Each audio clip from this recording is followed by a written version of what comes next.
അമേരിക്കയുടെ 10 വർഷത്തെ bond yield ഉയരുന്നതിനോടൊപ്പം തന്നെ റീസെന്റ്ലി പുറത്തുവന്ന ജോബ് ഡേറ്റയും ഇക്വിറ്റി മാർക്കറ്റിന് അനുകൂലമല്ലാത്തതുകൊണ്ട് കഴിഞ്ഞ ട്രേഡിംഗ് സെഷനിൽ അമേരിക്കൻ മാർക്കറ്റിൽ ഹെവി സെല്ലിംഗ് കാണാൻ സാധിച്ചു.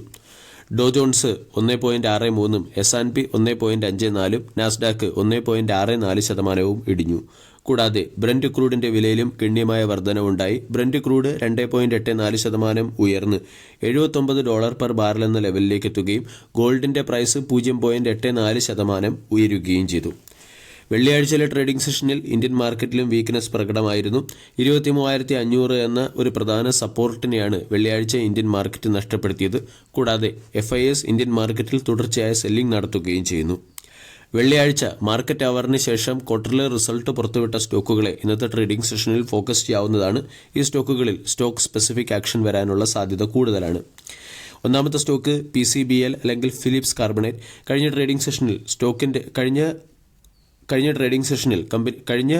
ട്രേഡിംഗ് സെഷന് ശേഷം കമ്പനി പുറത്തുവിട്ട ക്വാർട്ടർലി റിസൾട്ട് അപ്ഡേറ്റിൽ കമ്പനിയുടെ റവന്യൂ 21.3% വർദ്ധിച്ച് 1,686 കോടിയിൽ നിന്നും 2,010 കോടിയിലേക്കെത്തി.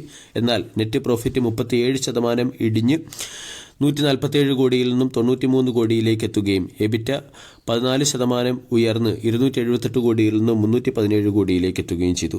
എബിറ്റ മാർജിൻ 16.8 നിന്നും 15.8 ഇടിഞ്ഞു. ക്വാർട്ടർലി റിസൾട്ടിനോടനുബന്ധിച്ച് ₹5.50 പെർ ഷെയർ എന്ന റേറ്റിൽ കമ്പനി ഡിവിഡൻഡ് പ്രഖ്യാപിച്ചിട്ടുണ്ട്. ഒരു മിക്സഡ് ക്വാർട്ടർലി റിസൾട്ടാണ് PCBL എന്ന കമ്പനി പുറത്തുവിട്ടിരിക്കുന്നത്. അതേസമയം കമ്പനിയുടെ മാർജിൻ ഇടിഞ്ഞതും പ്രോഫിറ്റ് ഇടിഞ്ഞതും കമ്പനിയെ സംബന്ധിക്കുന്ന ഒരു നെഗറ്റീവ് ഫാക്ട് കൂടിയാണ്.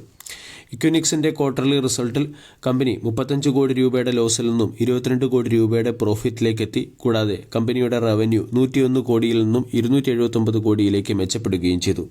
മാർജിൻ 1.04%ലേക്ക് എത്തുകയും 33 കോടി രൂപയുടെ എബിറ്റ ലോസിൽ നിന്നും 2.9 കോടിയുടെ എബിറ്റ കമ്പനി റിപ്പോർട്ട് ചെയ്തു. ഇക്വിനോക്സ് ഇന്ത്യയുടെ ക്വാർട്ടർലി റിസൾട്ട് പോസിറ്റീവാണ്.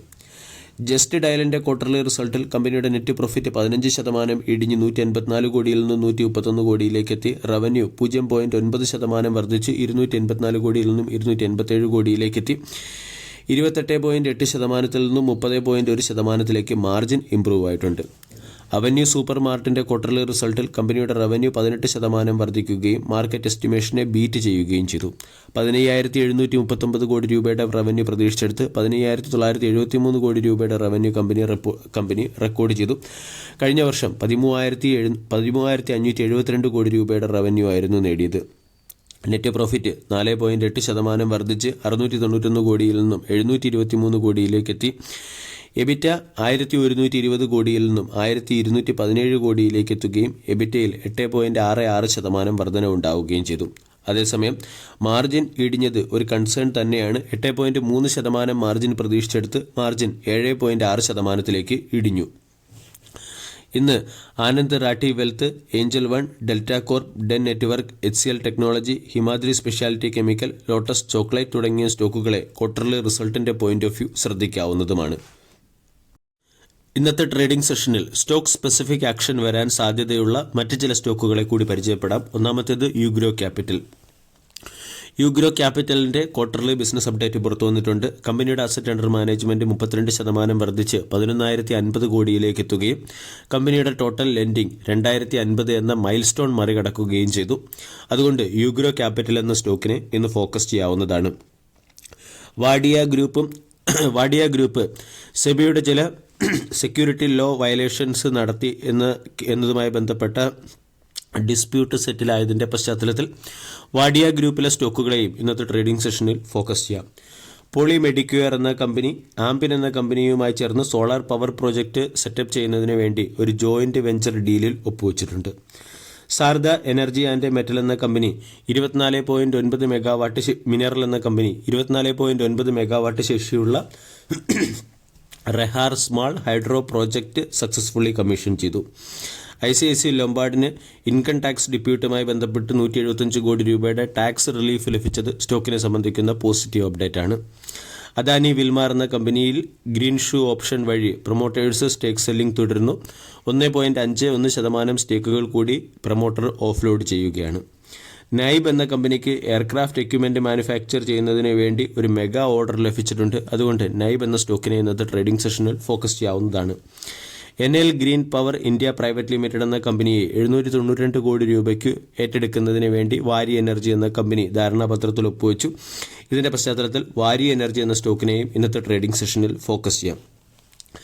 JSW എനർജി എന്ന കമ്പനി ഹെഡ്രോ ഗ്രൂപ്പിന്റെ 125 മെഗാവാട്ട് ശേഷിയുള്ള റിന്യൂവബിൾ എനർജി പ്രോജക്റ്റ് 630 കോടി രൂപയ്ക്ക് ഏറ്റെടുക്കുകയാണ്. ഇതിന്റെ പശ്ചാത്തലത്തിൽ JSW എനർജി എന്ന സ്റ്റോക്കിനെ ഫോക്കസ് ചെയ്യാം. തുടർച്ചയായ അക്വിസിഷനും ഇനോർഗാനിക് ഗ്രോത്തും JSW എനർജി എന്ന കമ്പനി റീസെന്റ് നടത്തുന്നുണ്ട്. ഓല ഇലക്ട്രിക് എന്ന കമ്പനിക്ക് സെൻട്രൽ കൺസ്യൂമർ പ്രൊട്ടക്ഷൻ അതോറിറ്റിയിൽ നിന്നും ഒരു ഷോക്കോസ് നോട്ടീസ് ലഭിച്ചിട്ടുണ്ട്. അതുകൊണ്ട് ഓല ഇലക്ട്രിക് എന്ന സ്റ്റോക്കിലും ഇന്ന് സ്റ്റോക്ക് സ്പെസിഫിക് ആക്ഷൻ വരാനുള്ള സാധ്യത കൂടുതലാണ്.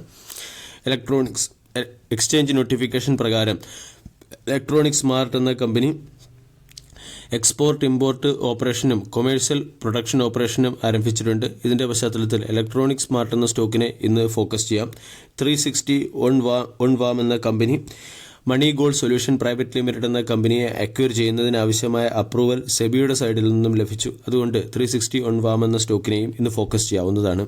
ഒബിറോയ് റിയാലിറ്റി എന്ന കമ്പനിക്ക് Maharashtra Housing and Area Development അതോറിറ്റിയിൽ നിന്നും മുംബൈ സ്ലം റീഹാബിലേഷൻ സ്കീമുമായി ബന്ധപ്പെട്ട് ഒരു ഡെവലപ്പിംഗ് പ്രോജക്റ്റ് ലഭിച്ചിട്ടുണ്ട്. ഇതിന്റെ പശ്ചാത്തലത്തിൽ റിയാലിറ്റി സെക്ടറിലെ ഒബിറോയ് റിയാലിറ്റി എന്ന സ്റ്റോക്കിനെയും ഫോക്കസ് ചെയ്യാം. വീഡിയോ എല്ലാവർക്കും ഇഷ്ടമായി എന്ന് വിശ്വസിക്കുന്നു. താങ്ക്